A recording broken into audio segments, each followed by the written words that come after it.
Hello, YouTube friends. This is Richard Mabey with Richard Mabey Presents. Kind of a mellow day. Tomorrow's the big comic book show in Wearsdale. Saturday and Sunday, 9 a.m. to 3 p.m. Go to Google or any search engine, Comic Book Connection, give you details. I'm going to do some comic books today. I've got an old golden age Walt Disney's comics and stories, number 140. I think it's like early 50s, so I'm going to check. I got it still got it in my here. Still got it in the bag. There's some writing on it. I got this on I think I got this on eBay. And I didn't put what I paid for it. But I think I got I think I paid like $5-6 for it. Of course, it was, about $3 postage and $3 or $4 postage and handling. Let me see what the date is here. May 1952. Walt Disney's comics and stories. The first story traditionally was a Donald Duck story.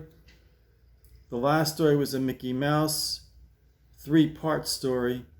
And in between would be Scamp and Pluto or The Little Bad Wolf, that kind of thing. So here's our page 1 here. Carl Barks. He's the one that drew the Donald Duck. Got a visitor here. Now don't show your backside to the people. Here, I'll move this for you. There you go, champ. That's it. You got it? He's so cute. I gotta move this a little bit here just for him. He's so cute. That works out pretty good. Okay, now the second story was Little Bad Wolf. He just jumped off. I can move this back here. He's so cute. He's a character. Little Bad Wolf. It always made for a cute little story. And then after that was, Grandma Duck. You didn't see Grandma Duck much in Walt Disney's comics and stories. Here it is, Grandma Duck story. And I think the next one should be the Mickey Mouse story. Then they always had like a little story here. This one is the Smoke Signal, Dumbo, and Snow White and the Seven Dwarfs. It's a regular 2-page story. Well, they threw it in, nice little feature.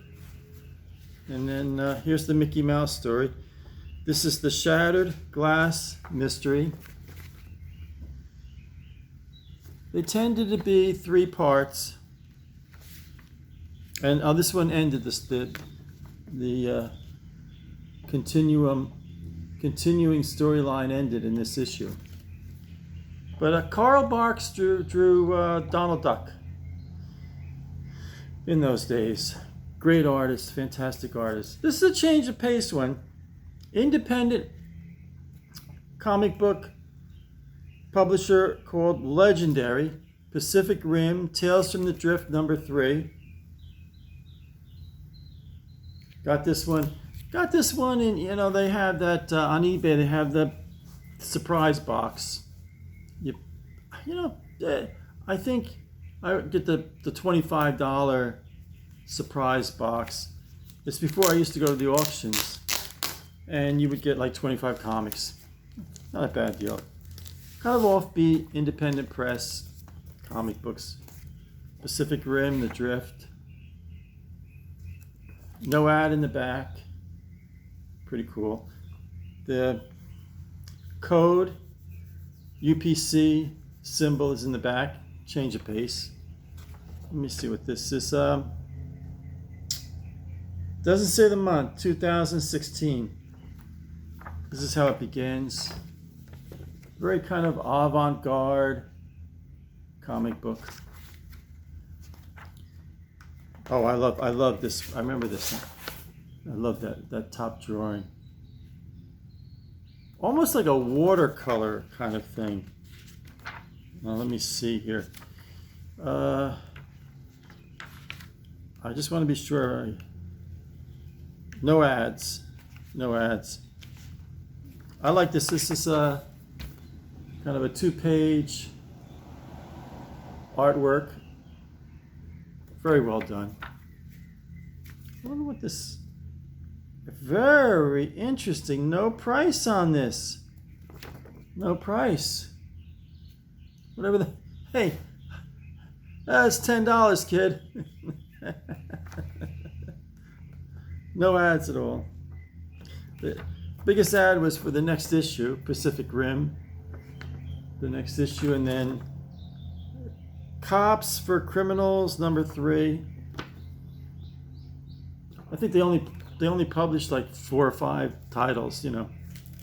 Here's a little, kind of almost a forgotten DC superhero, Green Arrow.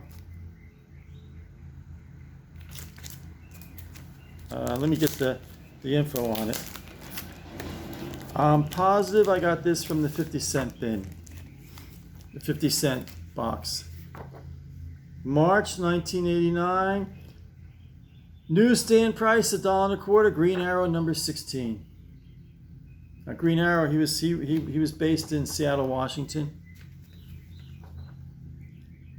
Some art. The first page. Oh, I almost ripped this. Yikes! Oh my goodness gracious!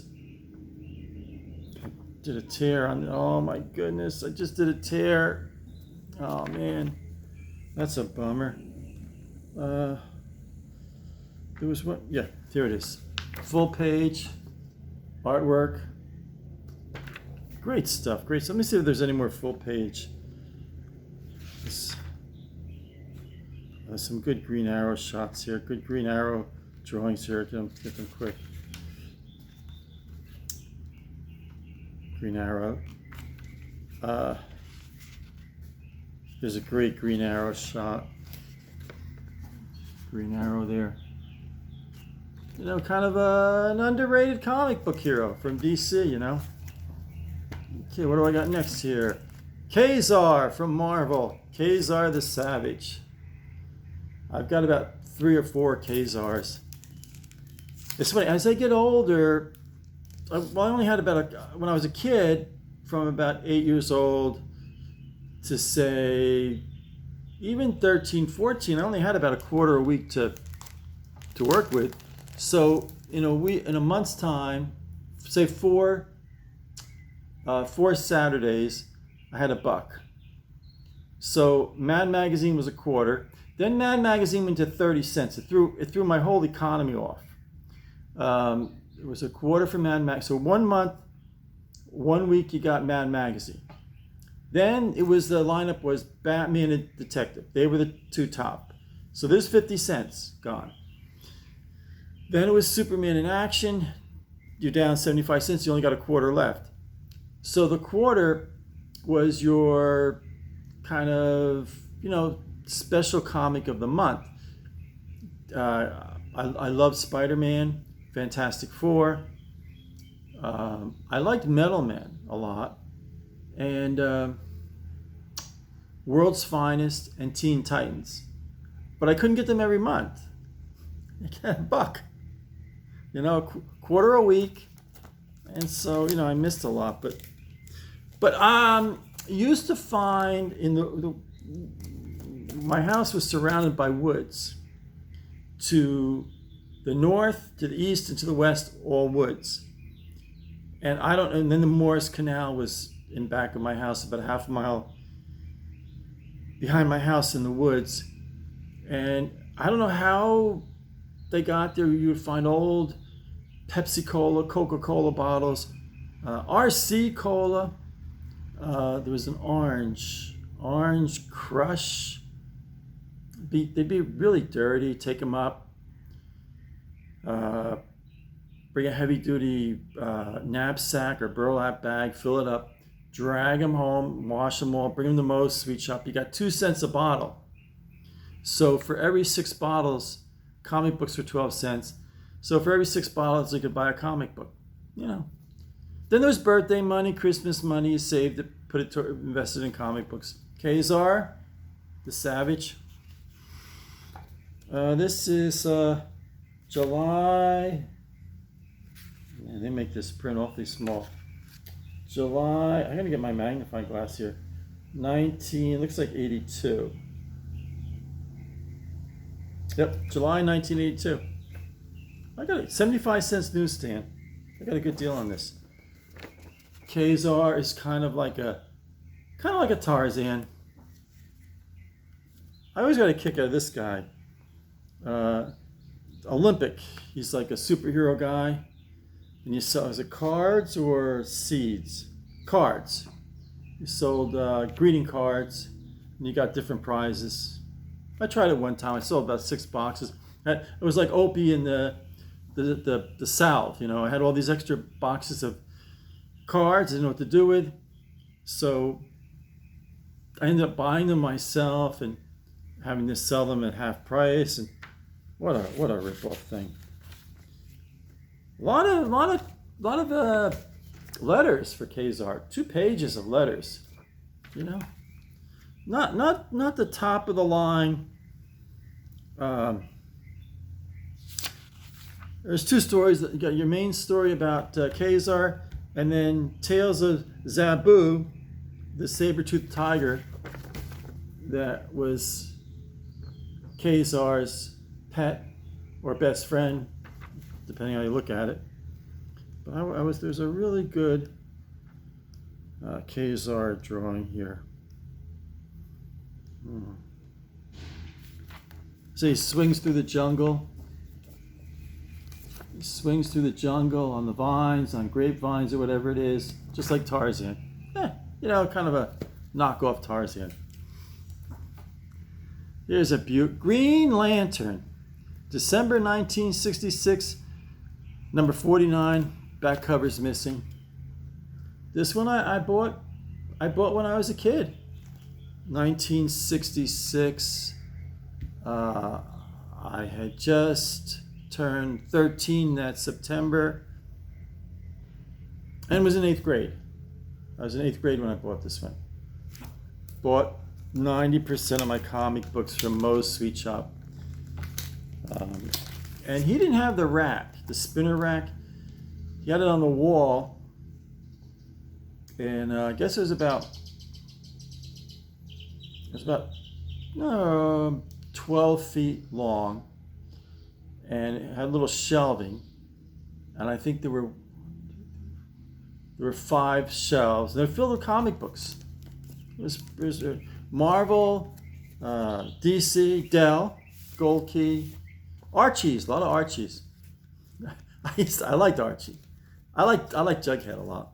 So, but you couldn't buy an Archie or a Jughead with your buddies around, and you definitely could not buy any of the Harvey. You couldn't buy Casper, the Friendly Ghost, with your buddies around. So you get there early on a Saturday morning before your buddies are at the sweet shop, and you get your Casper. It was Casper. Oh my goodness! If you got caught buying a little Lotto or a little Audrey, oh, you were done. You were fried. It was done. But I liked them, and I like the Harvey line. Spooky, and there's one of a giant. Stumbo the Giant. I like that one a lot. And if you heard it for 3 months, if you picked up a Casper, went to the register and bought a Casper, and your buddy saw you, you heard it for a month. Nice cover. I like this cover. The Dazzler, Okay, now here's the thing. No, the cover's detached. What am I going to do? But this is Gil Kane. Gil Kane.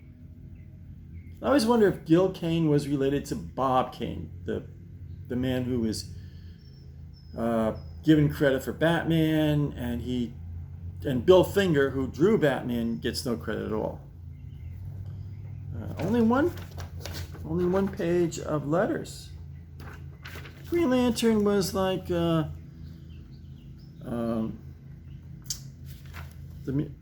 always like these ads. The kid goes to the hobby shop. We didn't have a hobby shop in Lincoln Park. The next town over to the south, in Mountain View, they had a hobby shop. Harold's Hobby Shop. Great man. Later, when I was a young man, I published the Lincoln Park Journal, and Harold advertised in every single issue. Great guy. Let's see. Something I always... Again, AMT. I don't know if I mentioned AMT the other day. They had great models, but they would be molded in white. Let's see some more. Let's see if there's more model. They always had this junk, This is the what do they call this? Daredevil trick track. See, they didn't have a whole track, so they just put the track in strategic places. I gotta see. I love Gil Kane's artwork. I just want to find it. Yeah, let's see here.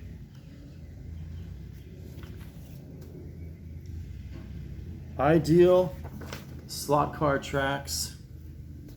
Oh, neat stuff. This is called the Silver Age. Anything in 1960s is Silver Age. Just trying to find a good Green Arrow shot here. Yeah, here's one. Good Green Arrow block right here.